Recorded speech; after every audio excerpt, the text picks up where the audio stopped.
Hi mga sisi moms! Galing nga kami ni daddy kanina sa SM kasi may binili kami. Tapos sinaya ko siya magpunta ng Starbucks. Alam niyo ba dati, takot na takot ako pumunta dito mag-isa kasi hindi ako marunong mag-order. Nakakatawa kasi yung first time experience ko dito sa Starbucks. Nabuti na lang kasama ko yung maganda kong friend. Habang nakapila kasi kami noon, syempre basa-basa ako ng menu dito sa Starbucks. Tapos nung malapit na kami sa counter, tinanong niya ako kung ano yung o-orderin ko. Sabi niya, girl, ano din yung o-orderin mo? Sabi ko sa kanya, girl, parang bet ko tong caramel macchiato.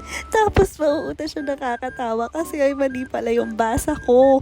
Caramel macchiato pala yun. Tapos tinanong niya kung anong size. Sabi ko, small lang, girl.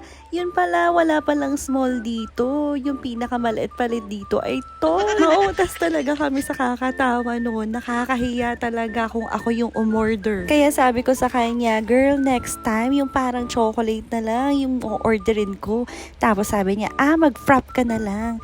Pwede sa'yo tong Java chip. Kaya simula nun, kapag hindi ko sila kasama, yun lang yung lagi kong in-order para safe. Yun lang. Thank you for watching.